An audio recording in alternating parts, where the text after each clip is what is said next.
Good afternoon, everyone. My name is Jennifer Okoye. I am an Education USA advisor based at Lagos, Nigeria. And today we'll be talking about a topic you probably have come across before or you're familiar with. Today we are going to be looking at it from a holistic approach. We'll be looking at using Common App. I know most of you have created CommonApp and you've gone to the website, you've created that, and you've been trying to navigate through the process. So we'll look at how to go through that. And then if you have questions at the end of the session, you can always ask your questions and drop your questions on the chat box so that we'll pick up the question and give you an answer at the end of the session. So I actually divided this into different sections. So section one is introduction. The very first question you ask is, what is even this Common App? The first time you joined Education USA, you were asked to go and create a Common application, go to the website and create that app. And some of you don't even know what this app does for you and how to, navigate through that whole through the whole app in order to utilize it for your college application. So Common App is this as an application or perhaps a website that allows you to apply to up to 20 schools at once. So it gives you that support that you need other than going to 20 or 30 different universities, going to their website one after the other. Common App offers you that solution where you see these schools in one place and then you go through them and apply to them. Common App is supported by about 1,000 plus schools in the US and also some schools that are not resident in the US also use Common App. There are some schools in Canada and even in Japan, in China that use Common App.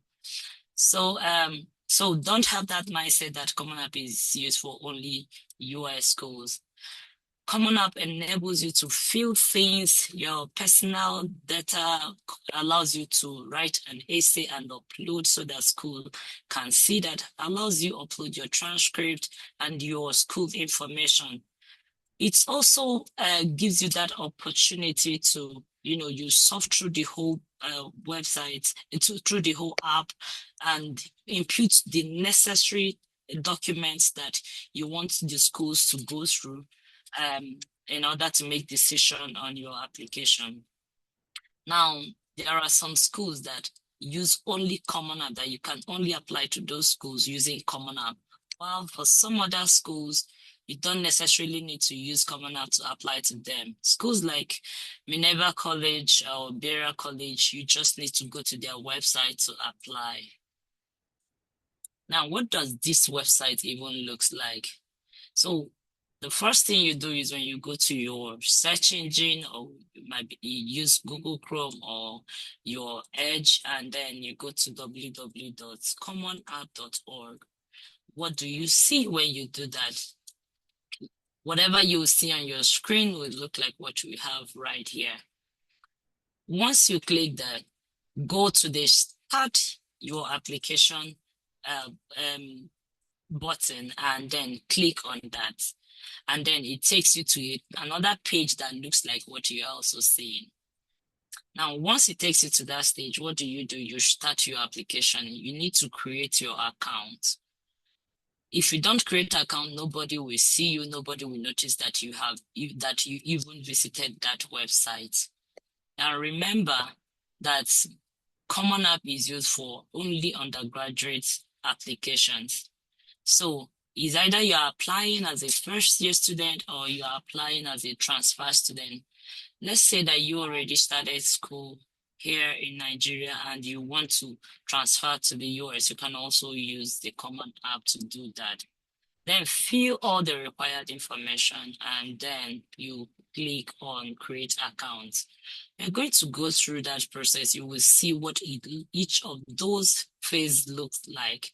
So once you go to get started, you are going to see something that looks like what you are currently seeing on your screen. We are expecting that majority of you will be applying as first year student. So you click on the first year student and then start creating your account. What do you see? You need to put in a valid email address. Whatever email address you're going to put, we encourage you, let it be an email address that looks formal. So don't put all those shy jane@gmail.com. You can just use your name, because don't forget, you are applying to schools, and majority of them, you want to make sure that you are creating a very good first impression. Then input your password. Your password is supposed to be between 10 to 32 characters. Use a password that you will always remember. Most people would say that would prefer to use the same password they use for their email address. So whatever that you can easily remember is what is advisable to use. Then go on, fill your date of birth. And remember, is the American system of writing date is different from the Nigeria and the British way of writing your dates. So you are expected to follow the American way of writing your date of birth. And if you are one of the people that confuse your date of birth and you're not too sure, please, while filling this form, you are required, or we advise that you get your international passport and keep it by the side in order not to confuse either the way you arrange your name or the way you write your date of birth. Then add your contact details. Remember, some of the schools that you'll be applying to may want to contact you directly if they have more questions or they want to inquire more about you. Then make sure that you read the privacy and policy preferences, and then you check the necessary boxes. And once you are done, you create your account. Now, there's always a question. Do you need to, assuming that you did this whole process, you created an account last year, and you couldn't go to school that last year, and you are applying again this year, do you need to create a new CommonApp account? The answer is no. Most time, your old account rolls over information. However, there are some information that will not be rolled over. So you are required to fill those information that will be missing in your CommonApp.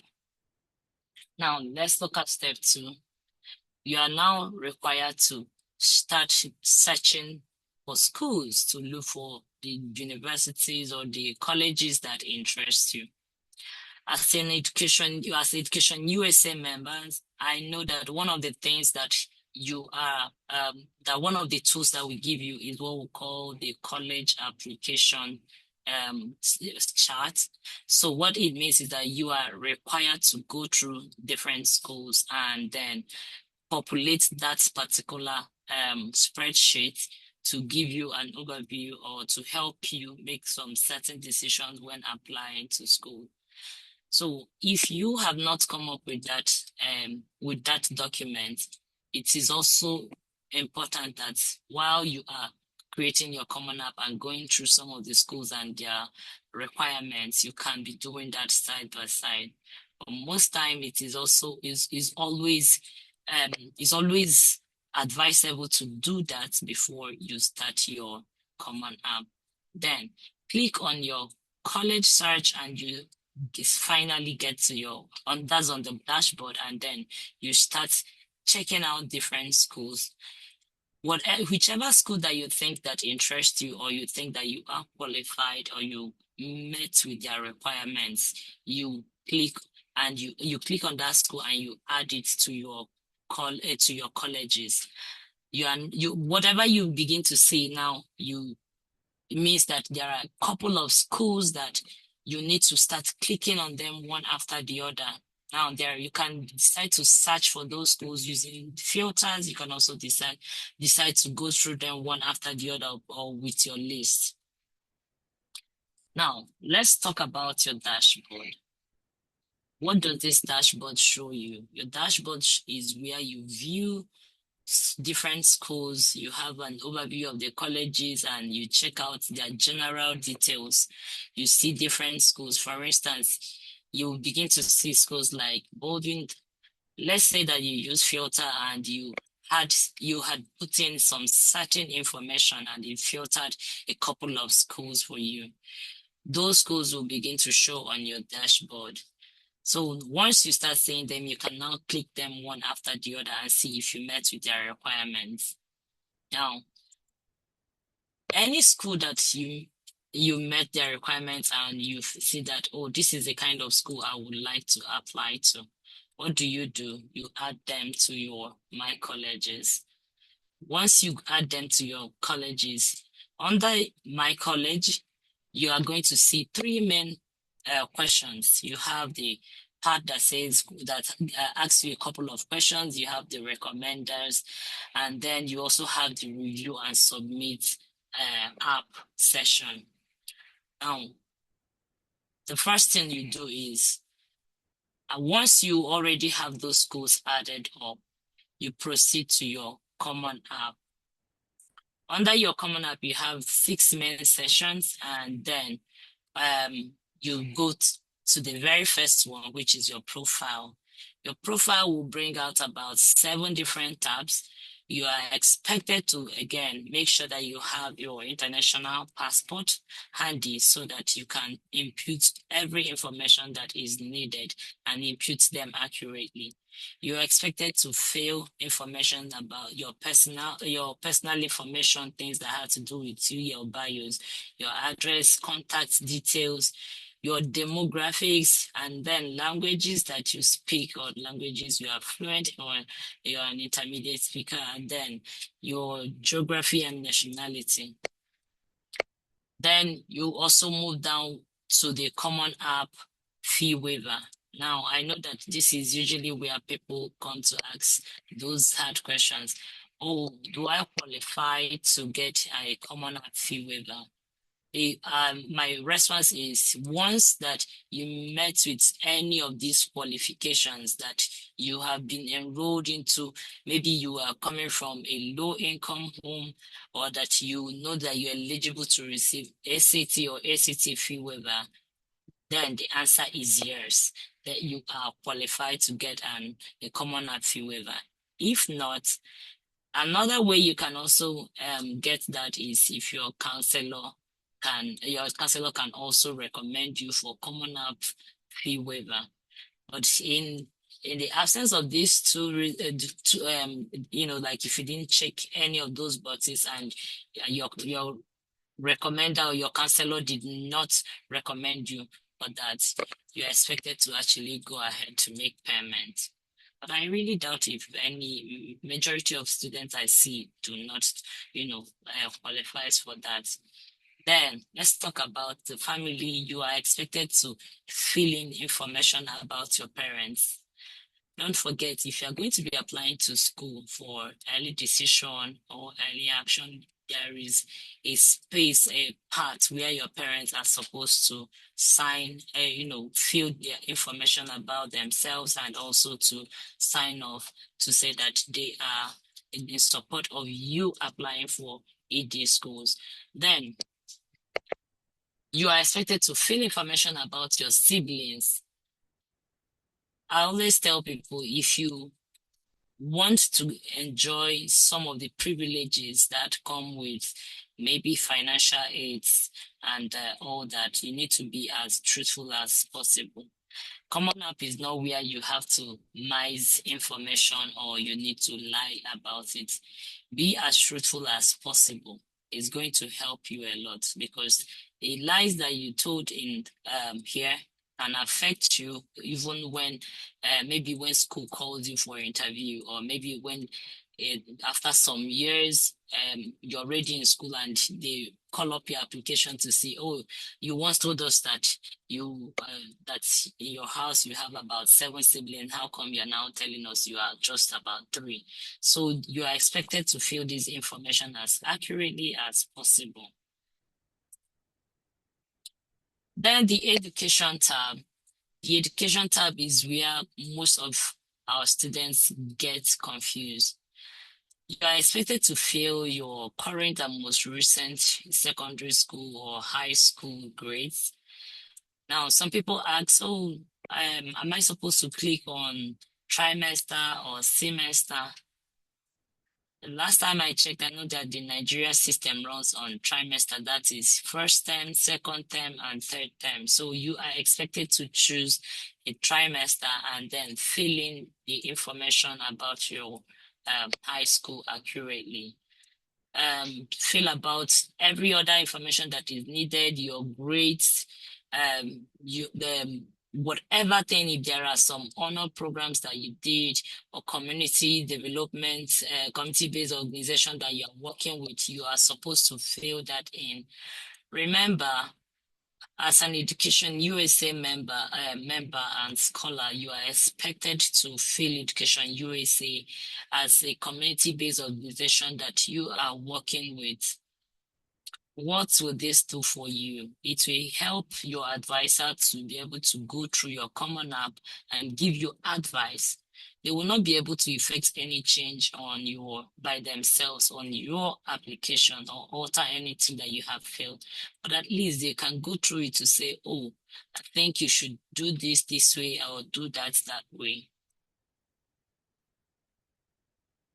The education part, filling out the information, especially when your school name, please make sure that you capture that accurately so that whatever information that you have given here will tally with your transcripts and will also tally with the information that you will have in your final your WAEC or your final results.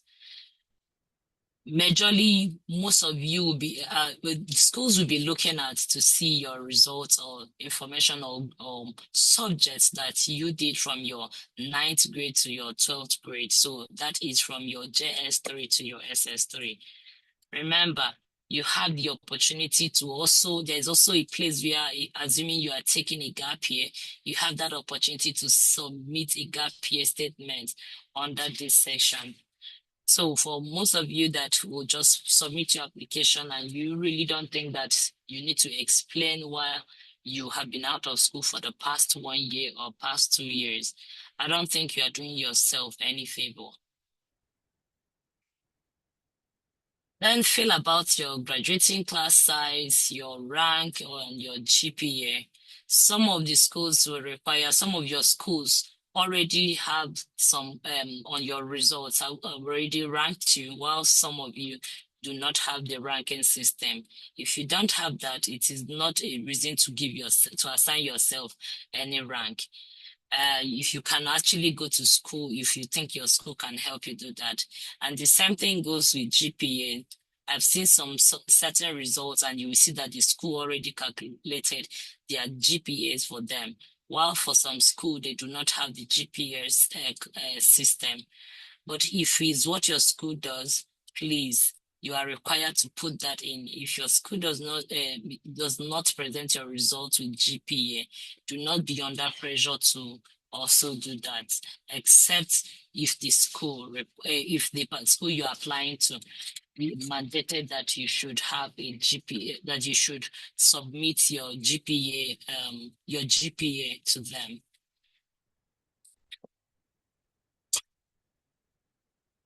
Current courses include your senior year subjects. We've said this before, and report your top academic awards. Some of you got awards while you are in school, while some of you didn't get awards while you are in school, but probably there are other things that you did. You make sure that you submit the awards according to according to their rank of importance, and then fill in your career interest and the highest degree that you have. So if the highest degree you have is the senior secondary school certificate examination or that you did A levels, you are expected to fill that in. When it gets to testing, before now, I know that this is the peak of application time, and some of you have started writing some of your exams, some of the testing exams. So if you have written your ACT or you wrote ACT or TOEFL and you already have the results, please, you are expected to upload that. But if you have not written, you can still continue, filling in your common app pending when you will get that, when you get your results, your results or your ACT results, depending on which one of them that you decided to take. Then fill the information about your secondary school and your um, things that your final exams, that's your WAEC, depending, some schools do not write WAEC, some of them write the IGSCE. So whatever information that you have on that, you are expected to fill that in accurately. Then let's get to the activities. Your activity list should be things that it does, your extracurricular activities should be things that you did outside classroom. So what it means is that there are some activities that you did whilst you're in the school, but they are not academic related activities. Or maybe they are academic related activities, but they are not your major programs that are captured under your school curriculum. So you are expected to fill in this activity. CommonApp gives you opportunity to fill up to 10 of these activities in order of their importance to you. So it means that if you were a club leader and you think that this matters, that this is the most important thing that you did, or perhaps you did that for quite a long time, it is good to feel that as the most important activity, or activity that matters the most to you. You are expected to fill up to 10 of those activities. We know that most of you have done so much from even your 7th grade till now, but the CommonApp gives you only the opportunity to fill only 10 of these activities.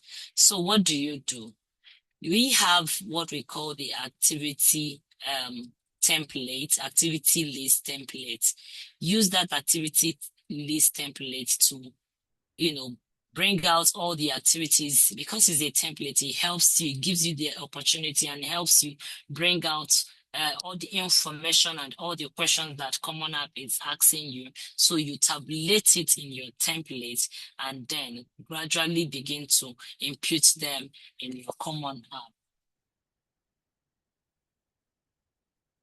Now there is, or this other section they call the additional information section.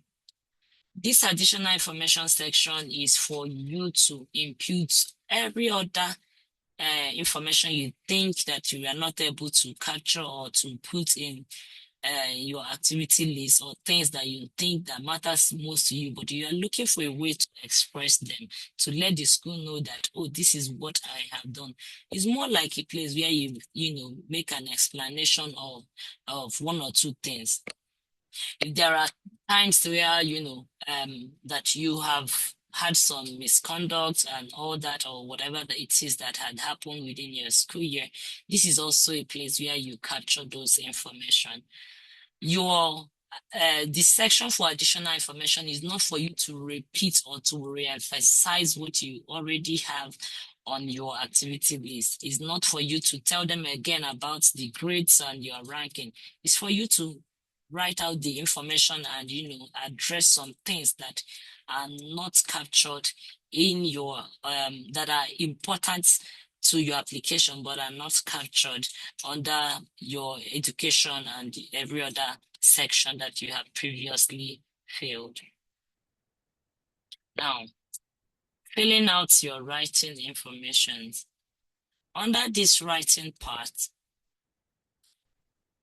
CommonApp gives you different essay prompts, right? You are expected to write your essay and then upload them. You upload it to your CommonApp essay because in the provided Google Drive, so that each school can, or whichever school you're applying to, would be able to go there and see it and have access to it. You fill in your additional information section and then you have that opportunity to upload any additional essay. Some schools will even be requesting that you fill in or you upload personal statements and all that. You also have that opportunity to put that here. Your courses and your grades, you are expected to fill in the courses and your grades and fill them accurately. Now, let us look at the section, the recommendation section and the family educational rights and privacy act section. Now, this section is where you capture. Now, remember, these other or every other thing that you have been doing majorly have to do with you. But there are some other people that are also involved in this your filling your common application, because you're not going to go on this journey alone. There are other people that should support you throughout this process. Now, those people are called the third parties. One of them are your parents. Your parents are supposed to, there's a part for your parents to fill. They're supposed to fill out and sign your early decision agreement. Then there's also a part for counselors. Your counselor, the school counselor that you are working with or that is guiding you, the career counselors in your school, have a part for them to do. Now, one of the things that we do in Education USA is to support these counselors to know how to do these things right by you, to make sure that they give you all the adequate support that you need. And one way we do that is by holding counselor workshop. So trust that your counselor knows what to do. When you add your counselor to your CommonApp, your counselor is supposed to submit recommendation for you, submit the school report, submit your school profile, your transcripts, and even be part of your ED or even some part of your ED agreement. Apart from your counselors, there are other people too that would lend their own voice to and will also have to take part in your CommonApp. Part of them are your class teachers, the teachers that taught you some certain subjects. Maybe you are a student that you have been doing so well in English or in mathematics or even in science. Your teacher can be your recommender. So once you add them to CommonApp, CommonApp will prompt them to upload their recommendations.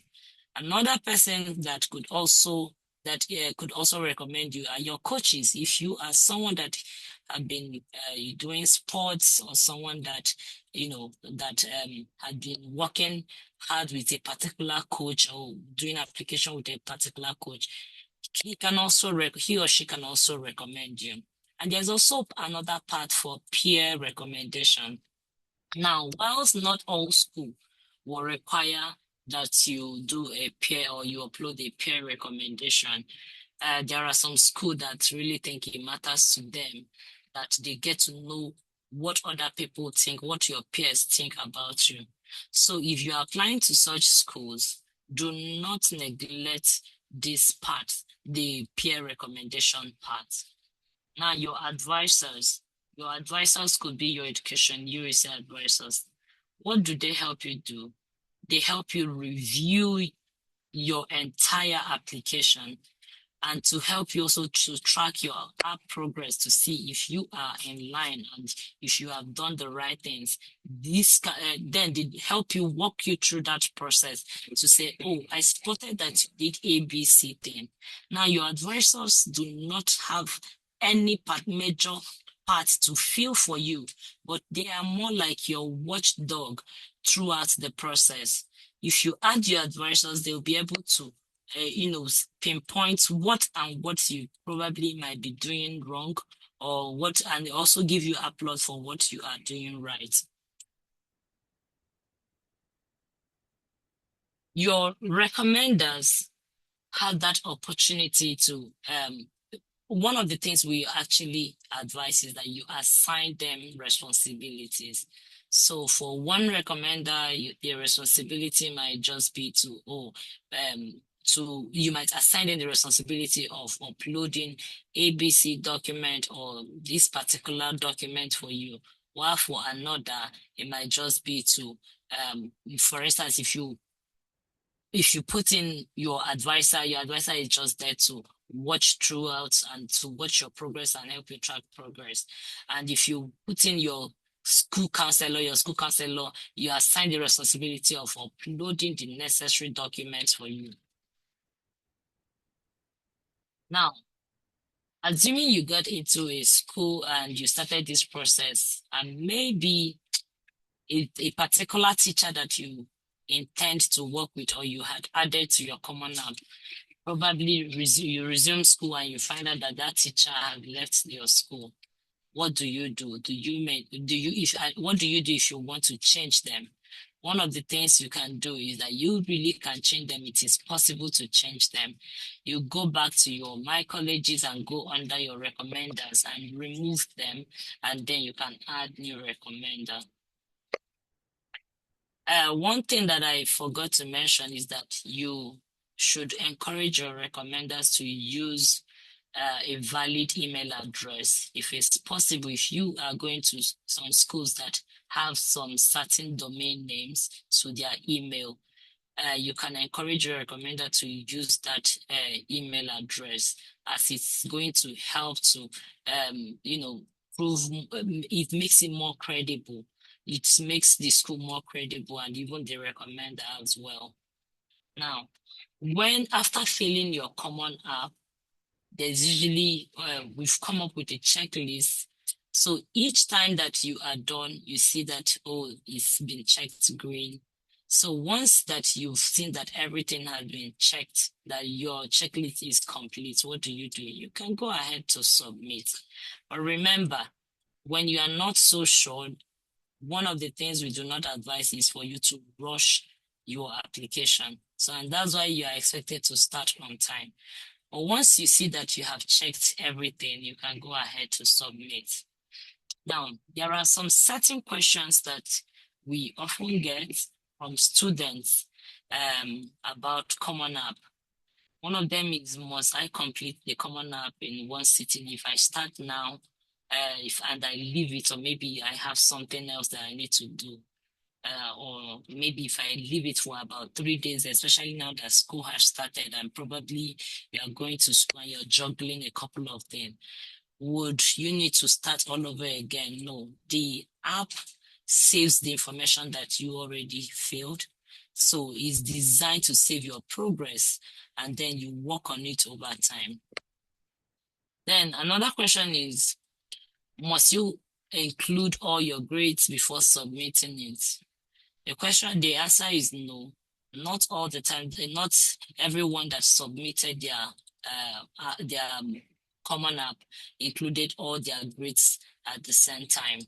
But we always say that it's better to have a very complete application than to do it haphazardly and then you put the school under the stress of telling you, oh, submit this or submit that or fill this and fill that.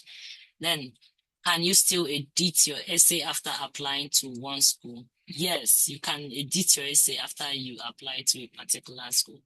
But remember that once you make changes and that there are some changes that you cannot effect, the changes that you made on your essay will not affect the applications to schools that you already submitted. So it can only affect the ones that you have not submitted. Another question is, will colleges see all the schools that you are applying to? When we say that CommonApp allows you the opportunity to apply to 20 schools, someone will be like, oh, so if I'm applying to Caltech, and I'm applying to University of Michigan, would they be looking at each other to say, oh, she's applying to this or that? They will not be able to see that. It's more like a house with different rooms. So this school will just concentrate and see all that you filled for them. And the same thing goes to the other schools. Then another question is, must I fill the additional information section? Oh, no, if you don't have more information to give, you do not need to fill it. Don't be under pressure because your friend already said, oh, under my additional information session, I told them I did this, I did that. Please do not be under pressure. Don't forget this journey, it's just you. It's your own common application and not our own. So do not be under any pressure to, fill that additional information session. Instead of you to feed that and give off information that the school does not need, or that will jeopardize the process for you, it is better to say less. Then, must I waive my right to review confidential letters from my recommenders? It is highly advisable. If you don't waive that, that means you want to see what they are uploading. It means that it can also mean that you do not trust them enough to, you know, to that that they recommended you appropriately, or that they wrote an amazing letter of recommendation for you. I know that some recommenders might even give you the opportunity to see what they want to upload even before time, but in a situation where they didn't give you that opportunity, I trust that whoever that you are asking to recommend you, that you must have vetted that person and you know that the person is capable and will be able to do that job in an amazing way, and be able to recommend you in such a way that when schools read what they wrote, they will be eager to actually admit you into their program. So with this, um, if you need more information on CommonApp, where do you go? You can go to the website, the CommonApp website, or you can also check out more information on Khan Academy or on College Vine, and you get much more information that if you think that we did not address in this session. And with that, if you have any questions, I'll gladly take that. Thank you very much for attending, and I will stop sharing right now and look and check out if we have some questions